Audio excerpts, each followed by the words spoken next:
आज की दुनिया में अक्सर ऐसा लगता है कि अगर बस थोड़े और पैसे होते तो शायद सारी मुश्किलें हल हो जाती।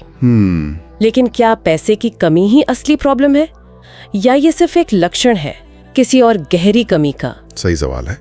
हमारे एक स्रोत बिजनेस मेंटर डैन लोक तो यही कहते हैं कि असली समस्या पैसे की नहीं, हुनर की कमी है। तो आज हम इसी सवाल की तह तक जाएंगे।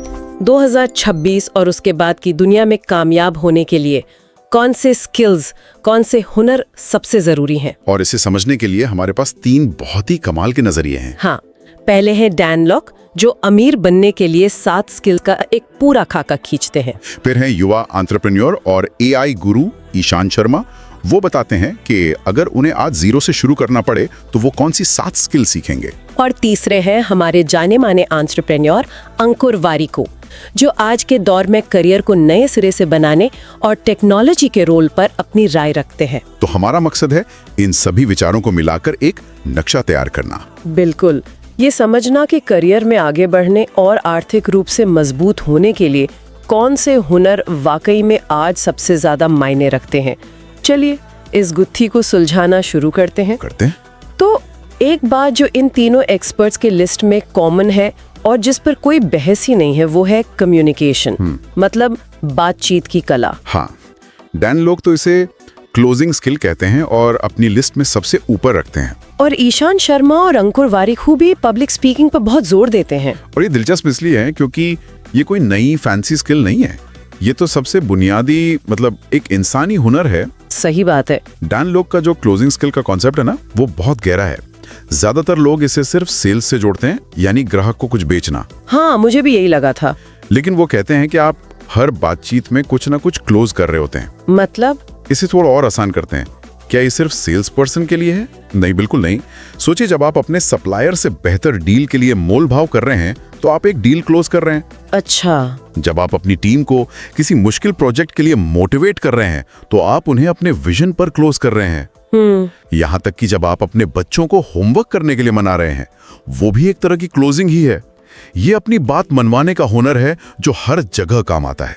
ये तो सोचने का बिल्कुल नया नजरिया है। और इसी से जुड़ा है पब्लिक स्पीकिंग का डर। हाँ। डैन लोग एक बड़ी मजेदार बात कहते हैं कि ज्यादातर लोगों का सबसे बड़ा डर मौत नहीं बल्कि स्टेज पर जाकर बोलना होता है। मुझे याद है, स्कूल में जब भी प्रेजेंटेशन की बारी आती थी, मेरे तो हाथ पैर ठंडे पड़ जाते थे।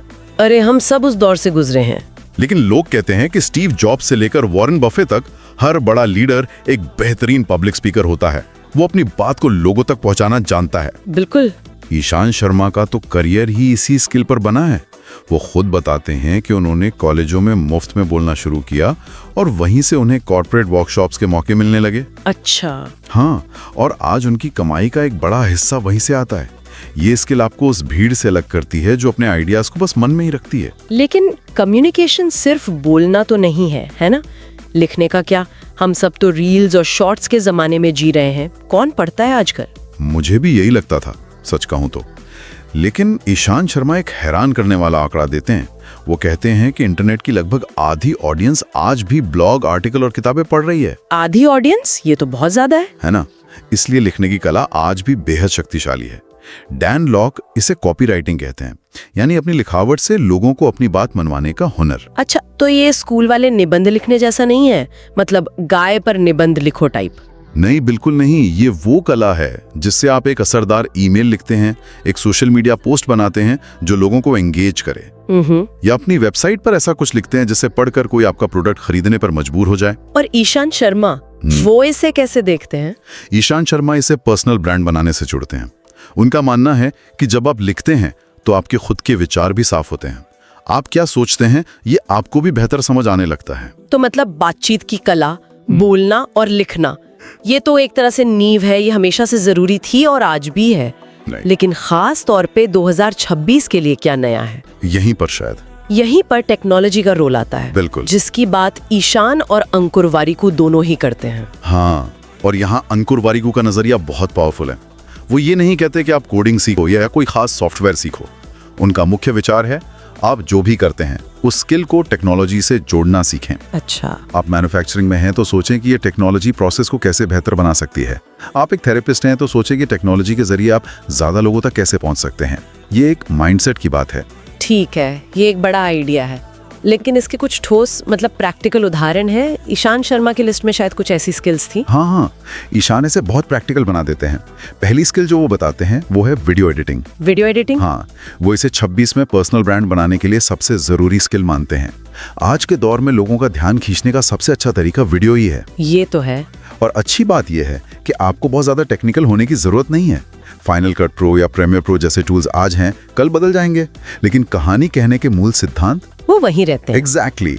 कब कट करना है, कैसा म्यूजिक लगाना है, ट्रांजिशन कैसे डालने हैं, ये कहानी सुनाने की कला है, बस माध्यम नया है। और दूसरी स्किल जिसके बारे में आज हर कोई बात कर रहा है, AI प्रॉम्प्टिंग।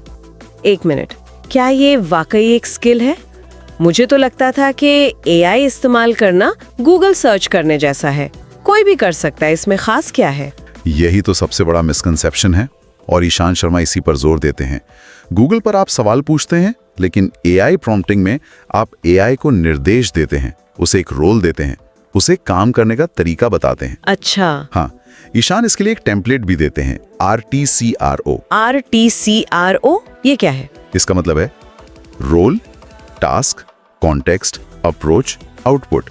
यानी आप AI को बताते हैं कि उसका रोल क्या है। ओके। जैसे तुम एक एक्सपर्ट सोशल मीडिया मार्केटर हो, उसका टास्क क्या है? मेरे लिए इंस्टाग्राम के लिए 5 कैप्शन लिखो। ठीक है। फिर कंटेक्स्ट क्या है?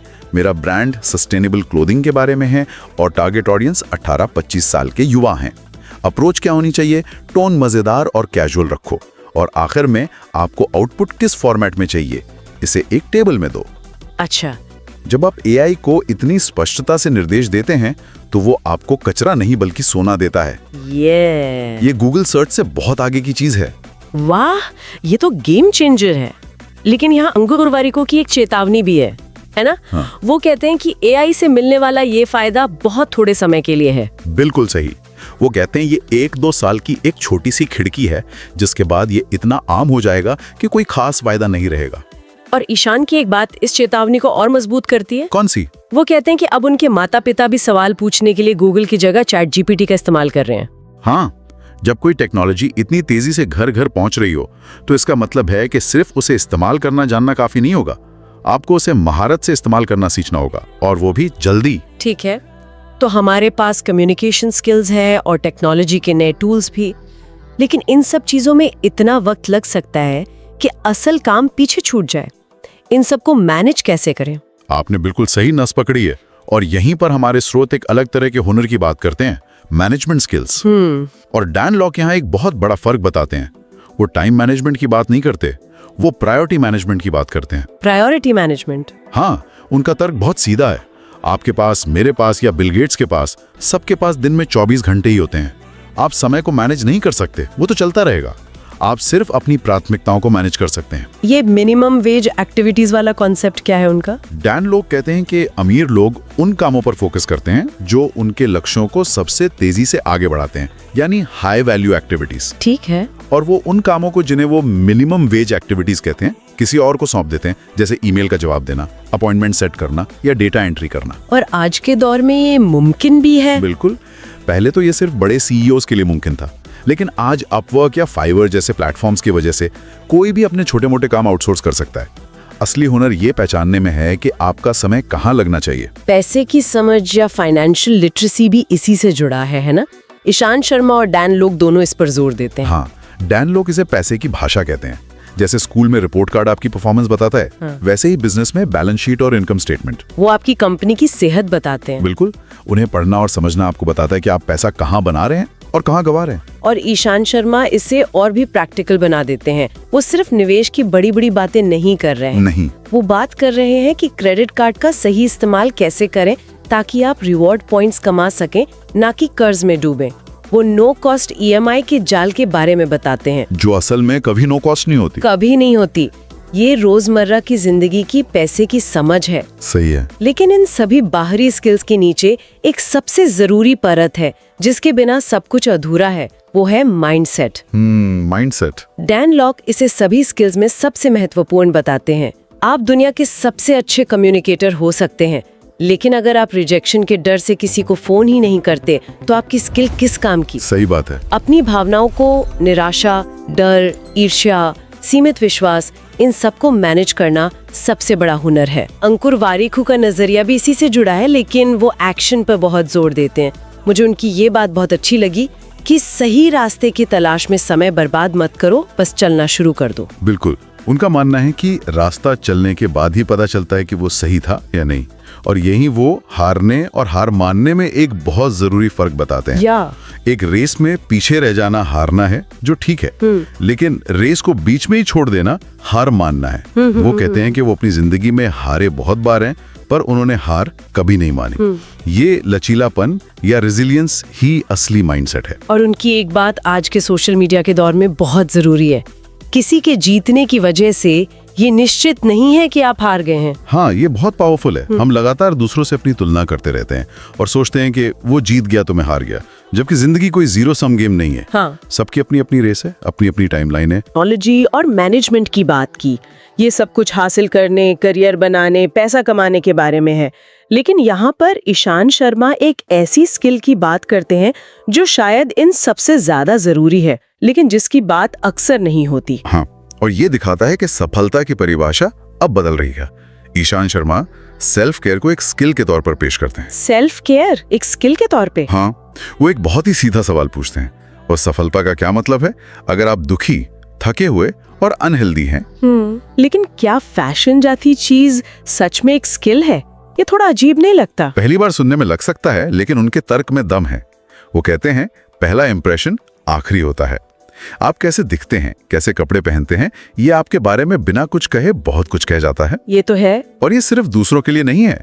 जब आप अच्छा महसूस करते हैं तो आपका आत्मविश्वास भी बढ़ता है। हाँ, ये बात तो सही है। इसी तरह वो फिटनेस यानी रोज एक्सरसाइज करना, सही खाना और ड्राइविंग या समय पर पानी पीने जैसे बुनियादी जीवन कौशल पर जोर देते हैं।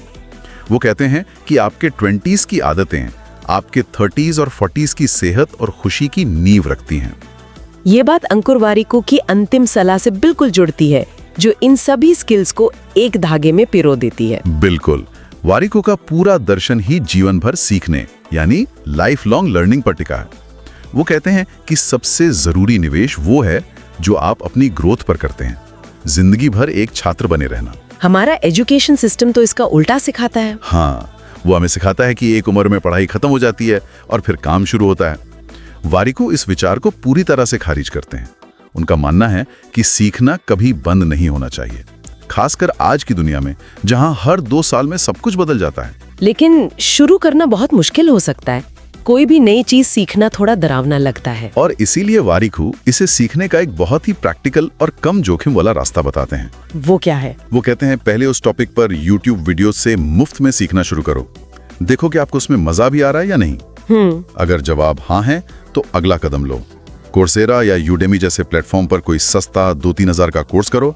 इसके बाद ट्विटर, लिंक्डइन या रेडिट पर उस विषय से जुड़ी कम्युनिटी से जुड़ो। अच्छा, लोगों से बात करो। उन लोगों से बात करो जो पहले से उस फील्ड में हैं।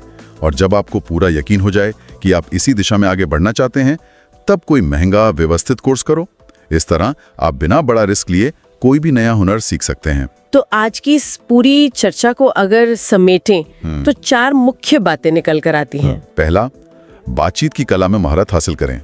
बोलना, लिखना और अपनी बात को असरदार तरीके से रखना, ये हर चीज की नींव है। बिल्कुल।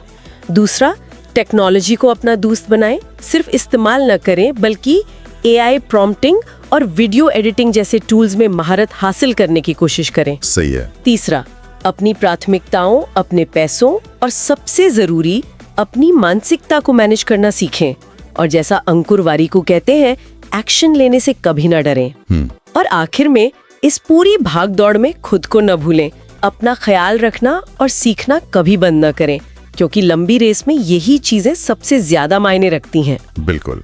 यहाँ मेरे मन में एक सवाल उठ रहा है। बताइए। इन सभी स्रोतों में सफलता और पैसा हासिल करने के स्किल्स पर तो बहुत बात हुई है, लेकिन अंकुर वारिकू आलोचना से निपटने की बात करते हैं और ईशान शर्मा सेल्फ केयर पर जोर देते हैं।